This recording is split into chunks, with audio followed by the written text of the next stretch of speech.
The whiskey glass trembled slightly in his hand as he stared into the amber liquid. Beyond the suite's wide windows, the New York skyline shimmered beneath the early evening light. Darius Langston, a billionaire investor and one of the most photographed black men in America, was about to commit a betrayal no heart could fully recover from. He glanced toward the bathroom. The soft sound of water running echoed from behind the frosted glass as his wife Zaria stepped into the shower. Her laughter had echoed just moments ago, warm, bright, unsuspecting. She thought this weekend at the Wexford Royal was his attempt to reignite their spark, a romantic getaway, a turning point. She had no idea. Darius reached into the inner pocket of his designer jacket and pulled out a slim, sealed vial.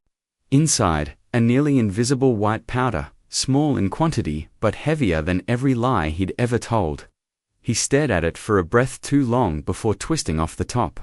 Slowly, he poured the powder into her wineglass and stirred it with the stem of a golden cocktail spoon. No fizz, no color shift, no scent. The wine looked unchanged, still deep, rich, beautiful. He placed the glass carefully back on the counter. His heart was thudding, not out of guilt, but out of fear that even this careful plan could fall apart. He straightened his cufflinks, sat at the edge of the bed, and waited. Then came the knock, that he opened the door just enough to let the figure in. A tall man in a black hoodie stepped inside silently. His eyes were hollow, his expression unreadable. "She's in the shower," Darius said, his voice sharp, rehearsed. "She'll be asleep in minutes. Do what you came here to do. Exit." Through the stairwell. No cameras, no sound. The man nodded once. No words. He moved past him with practiced silence. Darius turned and left. He didn't look back. 3 hours later, Zaria stirred under the covers. Her limbs felt heavy, her mind foggy. She blinked slowly, the soft light of the suite swimming in and out of focus. The side of the bed beside her was empty. She smiled faintly, remembering the dinner, the wine, the laughter, then darkness. She assumed she'd simply passed out early. Maybe Darius hadn't wanted to wake her. She reached for her phone. No messages. No missed calls. Just silence, as she stretched her hand rested on her stomach, completely unaware that something irreversible had already taken place. A life was beginning. Not out of love, not out of consent, but out of manipulation. It would be weeks before she knew what had been done. And when the truth came, it wouldn't just unravel, hurt would tear open every secret she thought was buried. Some betrayals come with shouting, slammed doors, and chaos. Others wear a smile, pour wine, and say "I love you" before they live. This was the second kind, and it would break her, but it would also lead her to a truth, buried deeper than betrayal, one tied to a past she'd thought she'd escaped. One connected to a man she never imagined she'd see again. Zaria Langston had believed in real love once. Not the fairy tale kind with castles and carriages. The quiet kind that grew in the corners of everyday life. That chose you in stillness and stayed. But fairy tales don't warn you about the moment love turns into a trap. And hers had just sprung shut. Before she was Mrs. Zaria Langston, the woman photographed in couture gowns, waving from luxury balconies, framed by bodyguards and headlines, she was Zaria Hayes. Just a quiet, kind-hearted art teacher in a public school on the east side of Atlanta. She loved the smell of paint on her fingers, the sound of jazz humming through the cracks of her small studio apartment, and the look in her students' eyes when they created something from nothing. Zaria didn't dream of yachts or champagne. She dreamed of Sunday mornings, warm kitchens, music, and love that made you feel safe, not showcased. That's when Darius walked into her world. Not with a storm, but with a breeze so smooth it made her forget to close the window. He had come to speak at a tech investment summit hosted at her school's auditorium. She'd volunteered to set up the student gallery for the guests. She wasn't expecting anything or anyone. But he noticed her. Not because she tried, because she didn't. While the room buzzed with executives and energy, she stood, silently, next to a painting of a sun-drenched city skyline. Lost in thought, he walked over. He asked about the piece. She told him the student behind it had painted it from memory, because he couldn't afford a phone to take pictures. Darius had stared at her, not in a way that felt invasive, but like he was trying to remember her. Weeks later, he returned to the school. No speech this time. Just to see her. The relationship moved quickly, but never felt rushed. Darius was attentive, respectful, curious. He asked about her childhood, her dreams, her favorite music, her fears. He didn't lead with his money, he led with questions. And Zaria, for the first time, felt seen in a way that didn't make her feel small. Within a year, they were married. A private ceremony on a vineyard in the hills of Tennessee. No cameras. No crowds, just them, their closest loved ones, and a violinist playing Sam Cooke. The media called it a Cinderella story. The grounded, soft-spoken art teacher swept into a world of luxury by one of the nation's youngest black billionaires. But the fairy tale skipped chapters, like how she gave up her job, moved into his sprawling estate in Crestwood Hills, the glass walls, the infinity pool, the library bigger than her entire childhood home. At first, she marveled at it. Who wouldn't? But slowly, the shine wore off. The home was beautiful but cold. Darius was busy, always flying London, Dubai, Tokyo. He called, sent gifts, posted anniversary photos with carefully crafted captions. But with each trip, something shifted. He became polished in ways that didn't feel real. Present, but not, there. His smile had timing, his touch, calculated. Still, Zaria didn't give up. What she wanted more than clothes, status, attention was a child. She dreamed of laughter echoing through those long hallways, finger-painted messes on stainless steel appliances. Tiny arms. Around her neck, the kind of chaos that made life feel full. At first, Darius said yes. He spoke about cribs, lullabies, even joked about baby names. Then the months passed. Then the pressure came. Ovulation charts, fertility diets, morning pills, evening tests. Every passing cycle began to hurt more than the last. Zaria blamed herself, her body, her age. Maybe she waited too long. Maybe she was too stressed.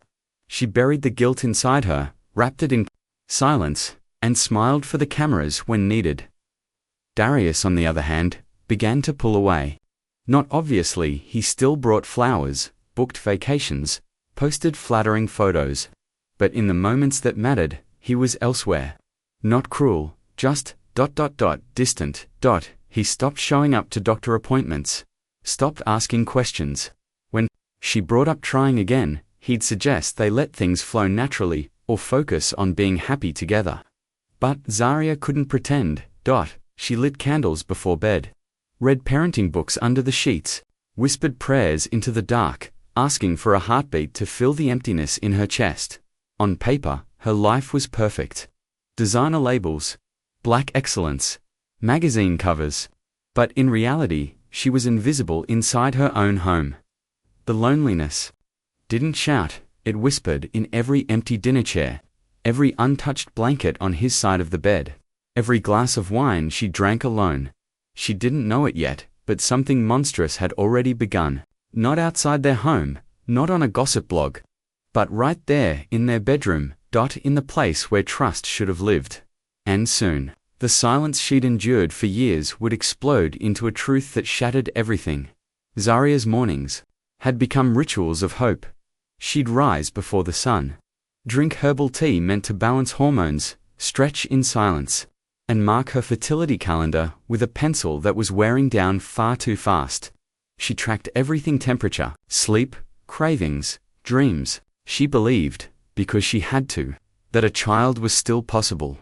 She had tried everything: acupuncture, crystals, prayer circles, even a fertility chant whispered by a woman named Miss Almetta in Decatur, who claimed spirits spoke to her through magnolia trees.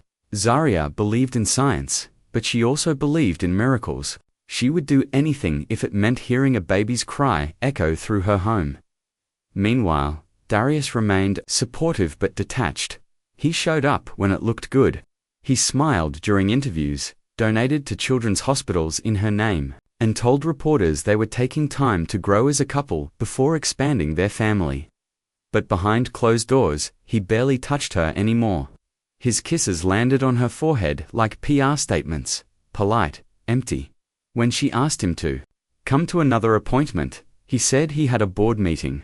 When she suggested they try IVF again, he blinked slowly and muttered, "Let's take a break from all that. Let's just breathe." Zaria nodded because it was easier.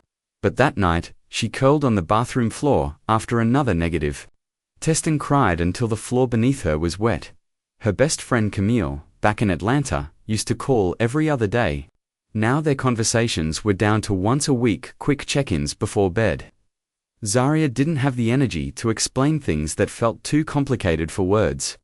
How do you explain a kind of loneliness that only exists when the person causing it swears they love you? The walls of their mansion echoed louder each week. She started keeping music on in every room. Old-school R&B, jazz, rain sounds. Anything to fight the silence that kept growing like mold in corners she used to love. And then the doctor gave her a pamphlet. Egg donation, surrogacy, adoption. His voice was gentle. His words were not. "Zaria, your body is working against the odds now. It's not impossible, but it is unlikely." She smiled in that office. Like everything was fine. She shook his hand and thanked him for his honesty. But when she got in her car, she couldn't even start the engine. She gripped the steering wheel and screamed until her voice cracked. Then she sat in silence again.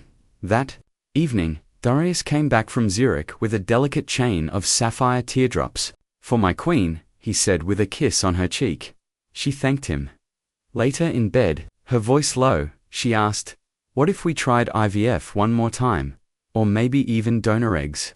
He didn't respond immediately, just stared at the ceiling like he was watching his life being played back on a screen only he could see. "We should just enjoy each other," he whispered. "Let go of the pressure, just be us." Zaria forced a nod, but inside her, something small and sharp broke. She was carrying all of this weight alone, her hope, her grief, her fear. It was all hers, and Darius. He was already somewhere else. She barely felt his body near hers anymore. On most nights, he'd roll over, back turned, breathing even.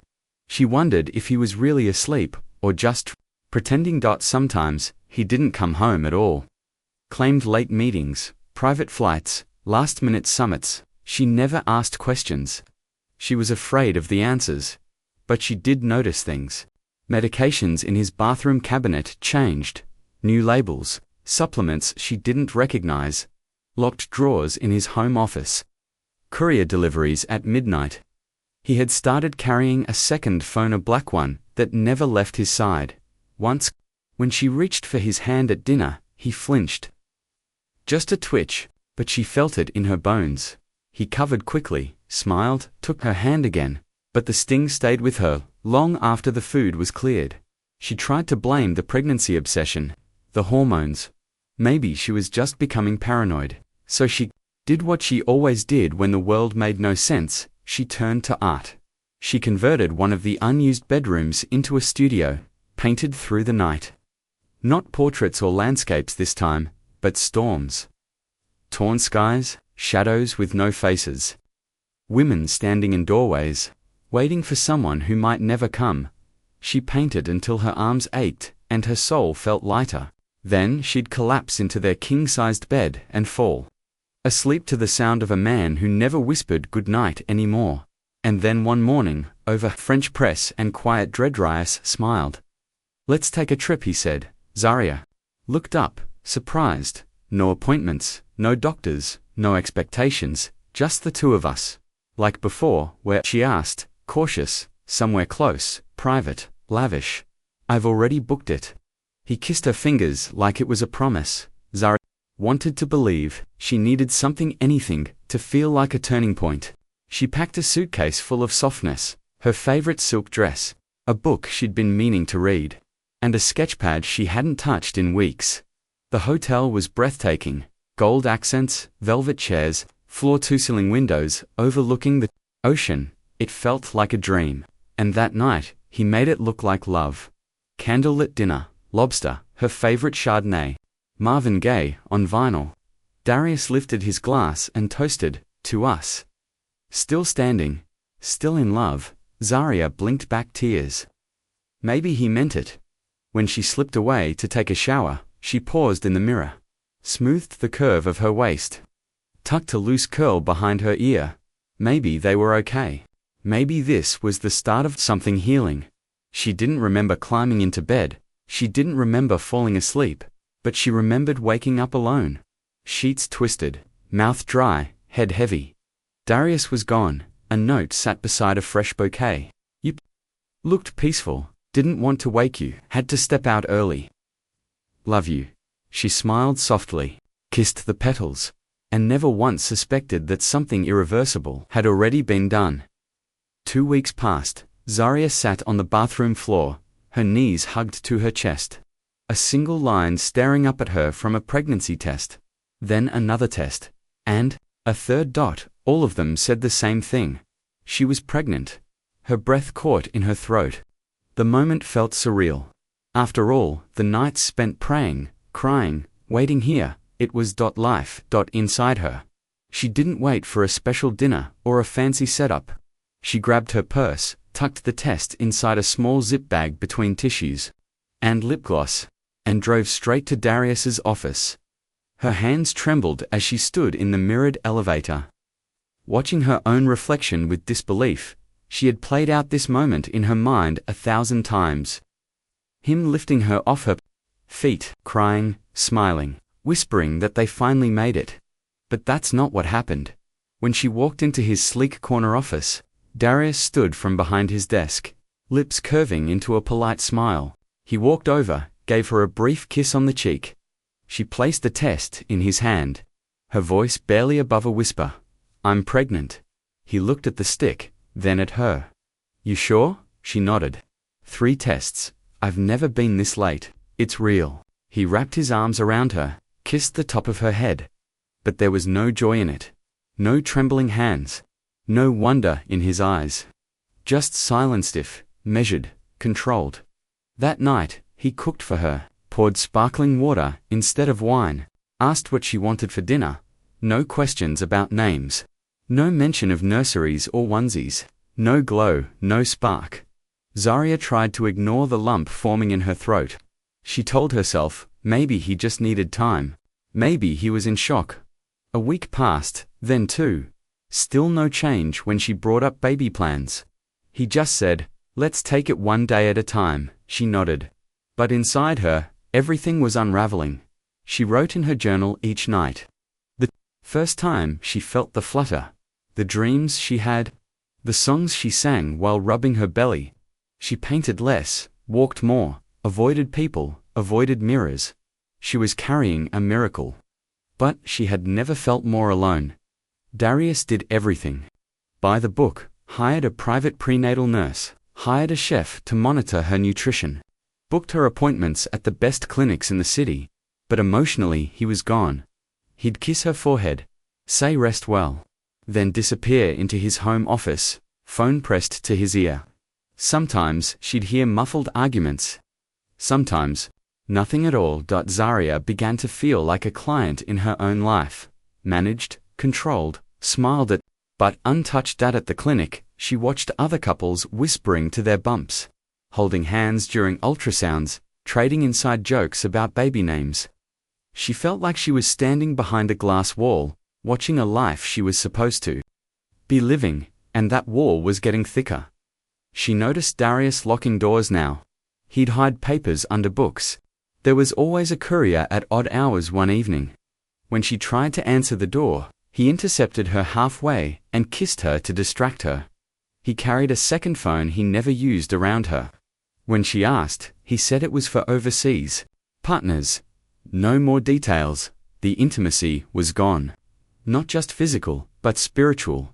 And Zaria's instincts, once muted by love, were now screaming. One rainy afternoon, while Darius was attending a charity gala in Chicago, Zaria found herself in his office, staring at the drawer he always kept locked. She told herself she was just looking for stamps. Maybe a charger, maybe nothing. But her hand moved before her. Mind caught up. Inside, she found a folder labeled Private Dr. Goodwin. She opened it, and her heart dropped. Emails, test results, contracts, medical receipts. Her eyes raced across the page, collecting broken pieces of a truth that had been hidden from her for years. Malefactor infertility. Zero sperm motility. Confidential. Donor coordination, signed NDAs. The papers were dated over 2 years ago. Zaria sat back in the chair, hand resting over her belly. Her baby kicking softly like it knew the moment had shifted. The man she loved had known he couldn't father a child. The whole time? While she blamed herself, changed her diet, poked her body with hormones, begged God for answers he had already known, she pressed her face into her hands. The tears came fast and hot, not from anger, but from the depth of humiliation, but worse. Then the secret was the question forming in her mind, now one that made her entire body go cold. If Darius was infertile, then how was she pregnant? Zaria didn't sleep that night. She sat in the living room with the folder wide open on the coffee table, staring at the pages that now rewrote everything she thought she knew. Her heart beat louder than the rain tapping against the glass walls. She didn't cry anymore. She couldn't. She felt hollow, like her body was moving through the world. But her soul had gone somewhere else. The next morning, when Darius walked through the front door, umbrella in hand, briefcase slung over his shoulder, he paused. He saw the folder, he saw her face, and he knew. "What is this?" Zaria asked without raising her voice. He didn't answer right away. Just closed the door behind him, set the umbrella aside, and approached slowly. "You've been lying to me," she said, standing now, hand resting protectively over her belly. "You knew you were infertile. You let me think it was my fault." He sat on the edge of the couch, avoiding her gaze. "I found out a couple years ago. I was hoping, maybe with treatment, something would change, but it didn't," she said flatly.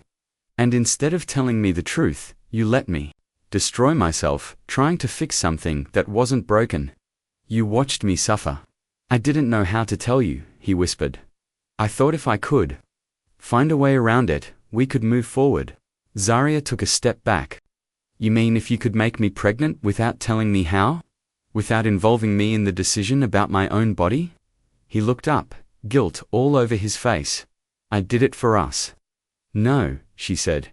"You did it for control. You stole my choice." She turned away, her voice catching in her throat. Then the question came. The one she had been afraid to ask since the moment she read that file. Who is the father? Darius didn't speak. Who is he? He exhaled. "His name is Devon. Devon Cole. I met him through someone. He was in a tough spot, needed money. I had him tested. Clean background, clean bill of health. I paid him. For one night, Zaria's body went cold. You drugged me." His eyes welled up. "It was only a mild sedative. I didn't want you to feel anything. I didn't want you to know. I thought if it worked, we could finally be a family. You planned it, like a business transaction. I thought I was protecting you. No, Darius, you were protecting the lie. You didn't trust me enough to tell me the truth, and you didn't love me enough to let me choose. That's not family, that's manipulation." He reached for her. She stepped back. That night, Zaria packed a bag. She didn't leave the house completely, not yet. She went to the guest room, needed distance, needed clarity, needed to remember who she was before his lies wrapped around her like velvet handcuffs. The next day, when she finally had the strength, she called Camille. But Camille couldn't help with this, so she called someone else, a private investigator named Miles, someone Camille's husband had worked with during a business dispute. Zaria didn't share many details, just told him she needed answers, quietly, discreetly, fast. Within a week, Miles had them. He handed her a file. Inside, pictures, records, timelines. Darius had been in contact with a man named Devon Cole, formerly incarcerated, recently released from a correctional facility in upstate New Jersey. The man had been receiving lab tests, fertility screenings, and blood work from the exact same clinic Zaria and Darius had once visited. Miles looked at her carefully and asked, "You want me to say it?" Zaria nodded. "He was hired to get you pregnant. There's no other explanation." She closed the folder slowly. Her hands were trembling, not because she was shocked anymore, but because the pain had reached a level where even breath felt like betrayal. She clutched her stomach not out of protection, but confusion, panic. The child inside her, once a symbol of hope, now felt like a question she never got to ask. That night, she didn't eat, didn't sleep. She stared at the ceiling until the sky turned pink with morning dot, and then, something shifted. She had to know who this man was. Not a name on a page, not just a face in a file. She had to look him in the eyes. The following afternoon, Zaria sat alone on her bedroom floor.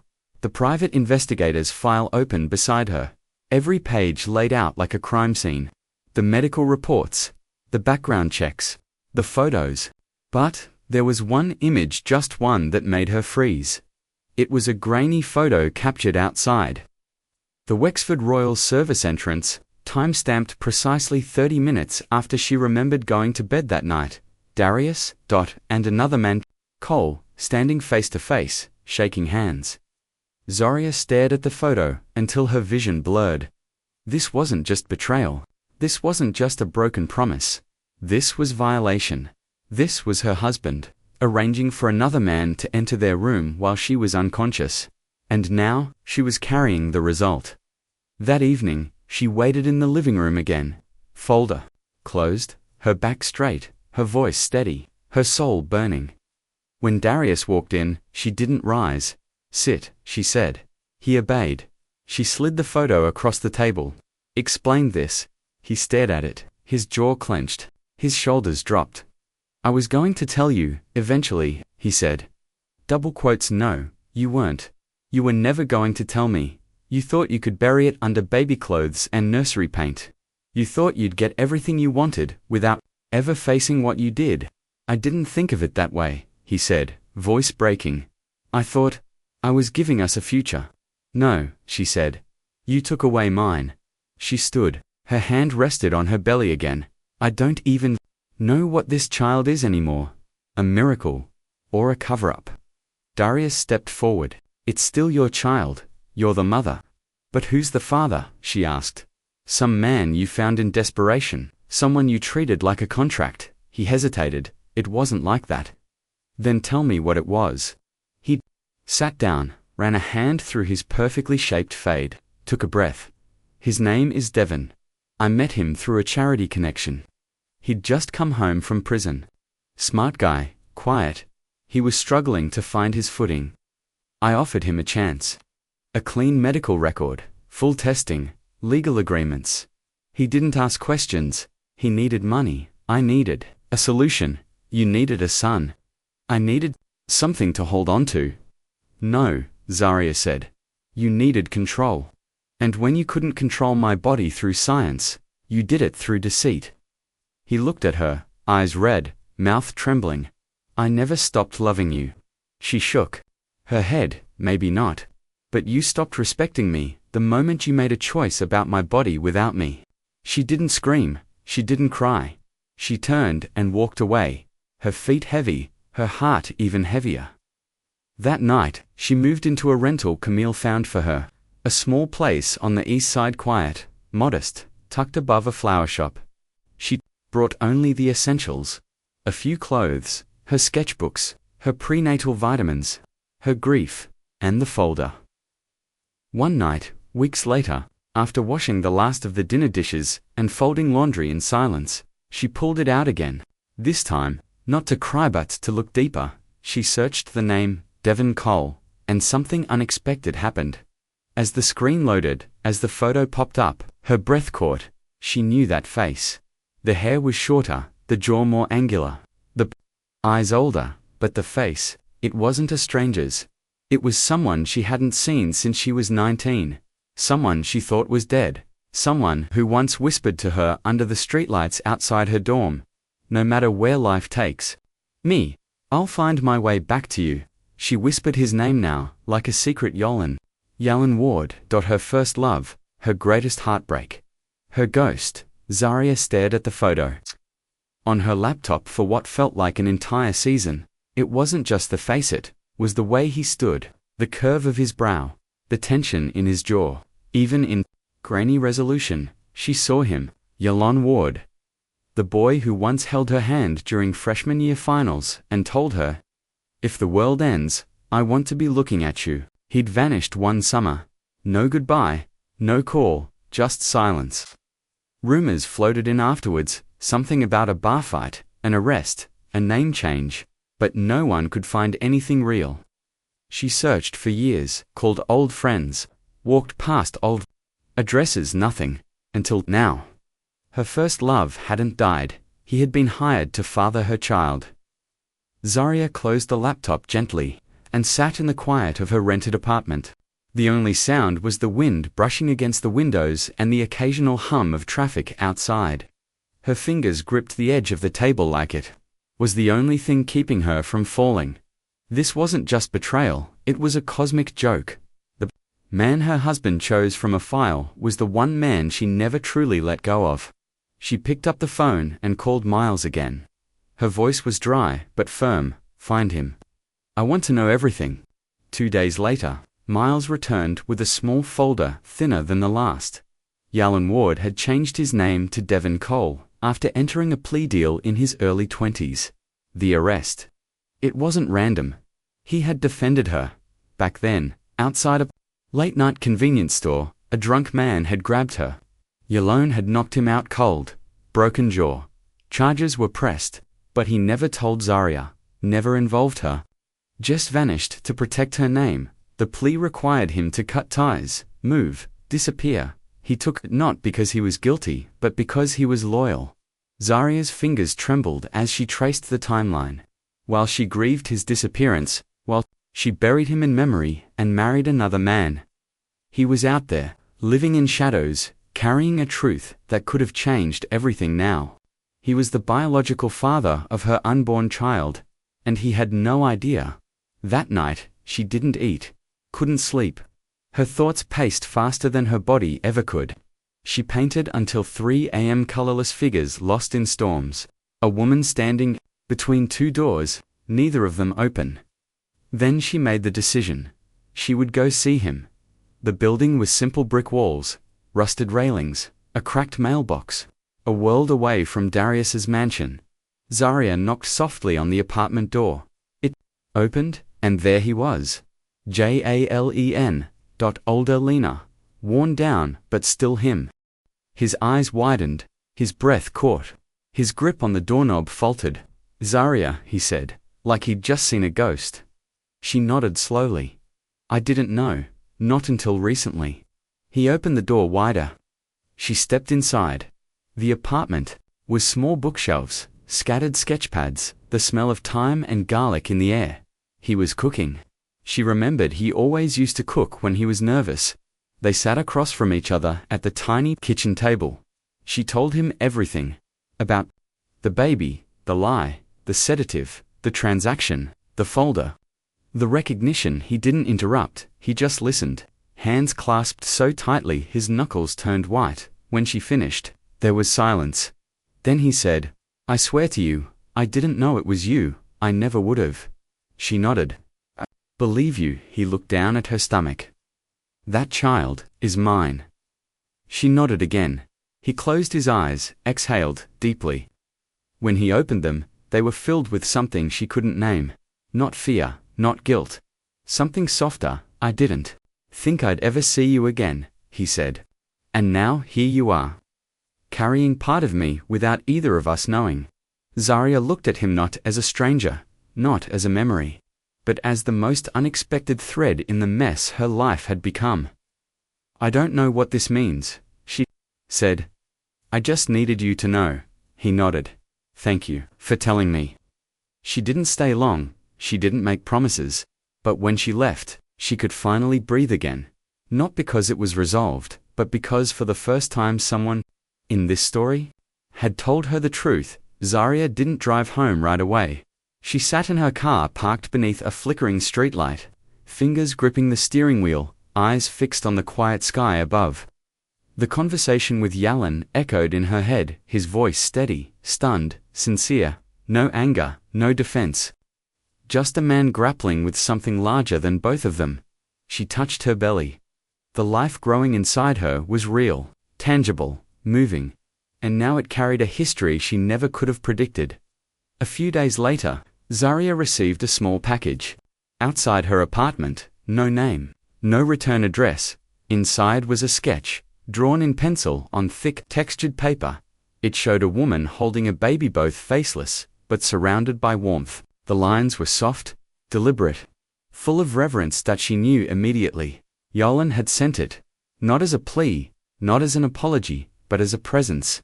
He didn't call, didn't text, didn't ask for anything. He simply existed, quietly, gently nearby. Meanwhile, Darius remained silent. One email, one voicemail. Then nothing. He had finally done what Zaria had been praying for, disappeared. And in that space, she began to rebuild. Camille visited, often bringing comfort food, silly stories, new paintbrushes, and reminders that healing didn't have to be perfect.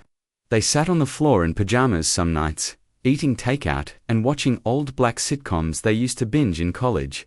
Zaria painted again. Not for galleries, not for show, but for herself. Dark skies gave way to sunrises, storms gave way to gardens. Her work shifted as her heart slowly learned how to breathe again. Then one Saturday afternoon, her mother arrived, unannounced, with a suitcase and the look of a woman who had survived too much and was done with silence. They sat at the kitchen table. Zaria made tea. Her mother spoke first. Darius came to see me. Zaria didn't blink. Of course he did. He told me everything, her mother said. The infertility, the hotel, the deception. Zaria kept her eyes on the teacup. Then he said something that disturbed me more than anything else. He said, he thought, you'd never find out. A pause. Then, he really believed he could live the rest of his life with you, knowing what he did, and you'd just never know. Zaria's lips tightened. He was wrong. About everything, her mother nodded. He was, but I didn't come to talk about him. I came to talk about you. Zaria looked up slowly. When your father left us, I promised myself I'd never need a man for anything ever again. I raised you alone, paid the bills, built the walls. I told myself that was strength. But I also became hard. Too hard. She exhaled. I see myself in you now, strong, brave, but also scared too. Need anyone. Scared that letting someone in means letting them hurt you. Zaria didn't speak. You've been carrying this whole world inside you, this baby, this pain, this silence. But you don't have to carry it alone. Zaria's voice was quiet, but firm. This isn't about fear, Mama. It's about trust. And the person who gave me this child, he never asked for my trust. But he's shown more of it than the man I married ever did. Her mother leaned back, nodded slowly. Then what are you waiting for? Zaria didn't answer. She didn't have to. Later that evening, she walked along the river, under streetlights. The city buzzed in the distance, but the water moved slowly. Like her thoughts, she saw a young couple pass by, pushing a stroller, laughing. She imagined herself there, not with Darius. Not even necessarily with Jalen. Just present, whole, not broken, not explained, just being. She whispered to her belly, whatever we become, we're gonna be okay. The next morning, she made the call. Yalan, she said, when he answered. Can we meet? He didn't ask why, he just said yes. They met at a cafe tucked between a used bookstore and a florist. The kind of place that smelled like cinnamon and memory. Zaria arrived early, ordered chamomile tea, sat near the window with her hands resting on the gentle curve of her belly. When Yalan walked in, he paused at the door, eyes scanning until they found hers. He didn't smile, neither did she. They just sat. Not as strangers, not as lovers, but as two people orbiting the same unspoken truth. She spoke first. Not just the facts she had already told those, but the feelings, the fury, the numbness, the shame, the confusion, the weight of motherhood colliding with betrayal. The ache of knowing her body was used without her consent, and the impossible coincidence that the man involved was the one person she'd never fully stopped loving. Jalen didn't interrupt. His eyes never left hers. When she finished, she asked quietly, "What do you want from this?" He looked down, rubbed his palms together, then looked back at her. "I don't want anything you're not willing to give. I don't expect to be called the father. I don't expect to be forgiven. I just want to be someone who didn't walk away when it mattered." She nodded, double quotes, "And if I told you I don't know what I want yet, I'd still be here," he said. "Not because I think I deserve a second chance, but because I won't make the mistake of leaving again without trying to be better." They sat there for hours, talking about what they once were, what they'd survived, the versions of themselves that had lived in silence for too long. There were no declarations, no confessions, just space, and the courage to breathe in it. In the weeks that followed, Yalon didn't rush, he didn't move in, didn't send gifts, didn't try to define what they were. He just showed up. He walked her to doctor appointments, waited in the lobby with quiet nerves, brought lemon muffins when her cravings hit, learned her schedule, sat beside her in prenatal classes while couples stared, unsure of what they were. Zaria didn't explain. She didn't need to. Healing was happening, not as a performance, but as a practice. And then, one Thursday morning just before dawn, Zaria felt the shift. It wasn't a contraction at first, it was a knowing. A ripple through her body like her baby had whispered, "Now." She called Camille, called her mother. Yalon arrived within 30 minutes, wearing wrinkled scrubs and a look of pure panic. Labor was long, raw, gritty. Zaria roared through every minute, not just with pain but with release, and when it was over, and the nurse placed her daughter in her arms, she whispered, "You're mine, you're safe." Her daughter's eyes were dark and clear, her grip fierce. They named her Mira, name that meant wonder. Not because of how she was conceived, but because of how she survived. Jalen stood near the bed, unsure. Zaria looked at him, eyes heavy but open. "You want to hold her?" His hands shook as he reached out. The baby settled into his arms without hesitation, and something broke in him. Something healed in her. Yalan didn't ask to be listed on the birth certificate. He didn't move into her apartment, but every morning, he brought fresh fruit. He learned lullabies. He painted a mural in Mira's nursery sunflowers under a rising sun. One night, when Mira was 6 months old, Zaria stood in the doorway, watching him make silly voices with a puppet, her baby giggling uncontrollably. And in that moment, she understood he had never tried to own her, never tried to fix her. He simply showed up gently, honestly, consistently. And maybe, just maybe that's what real love looks like. She didn't say it out loud, not yet, but the seed had been planted, and it was already growing. On the morning of Myra's first birthday, sunlight spilled through the curtains of their small home, casting gold across the crib like a quiet blessing. Zaria stood by the window, holding a mug of warm tea, watching her daughter breathe softly, fingers curled into the blankets, like she was holding dreams. A year ago, Zaria had stood on this same floor, broken, betrayed, questioning everything she'd believed about love, trust, and herself. Now, she stood whole, not because the pain had vanished, but because it had shaped her into something stronger. The living room was modestly decorated. Paper flowers she cut herself. A string of pastel balloons stretched across the doorway. A simple cake waited in the kitchen, no fondant, no theme, just love, folded into every layer. Camille arrived first, arms full of gifts and jokes. Then Zaria's mother, wearing the same dress she wore when she met Mira in the hospital. Eyes warm with the kind of peace that only comes after a lifetime of storms. Jalen arrived last, not because he was late, but because he had stopped at the same community garden they used to visit in college. He brought a bundle of wildflowers, wrapped awkwardly in parchment, still damp with morning dew. When he stepped inside, Mira squealed with joy. She reached for him with tiny arms, squeaky voice bubbling with laughter.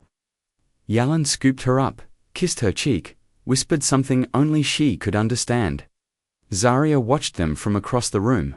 The man once ripped from her life had returned, with promises, not with pressure but with presence. And in that moment, she saw it. The full circle. Not perfect, not symmetrical, but full. The child, born from confusion, now lived in clarity. The woman once stripped of her voice, now stood in her truth. The man once broken by silence, now spoke with his actions. Later that evening, after everyone had gone, Mira asleep in her crib, Zarya and Yolan sat on the small balcony sharing leftover cake. Watching the city hum beneath them like a lullaby, Zarya turned to him. "You were never supposed to come back into my life like this." He nodded. "I didn't expect it either. But you're here," she said. "And I'm not afraid of that anymore." He looked at her slowly. "I'll never ask you to forget what happened, but I will spend every day helping you carry it." She didn't answer with words. She just reached for his hand. Not a grand gesture, not a performance, just a touch that said, "Yes, we begin here." They didn't post announcements, no Instagram captions, no declarations of forever, just walks with Myra. Dinners made from scratch. Laughter that didn't need validation. Over time, they moved into a small home with a backyard. Enough space for paint, for stories, for healing. Zarya started painting again, this time with Joy. Darius. He signed the divorce quietly. Moved overseas. Rumors said Switzerland. The headlines stopped caring. So did Zarya. She didn't hate him anymore. She had released that weight, not for him, but for herself. She came to understand that not all stories are meant to be rewritten.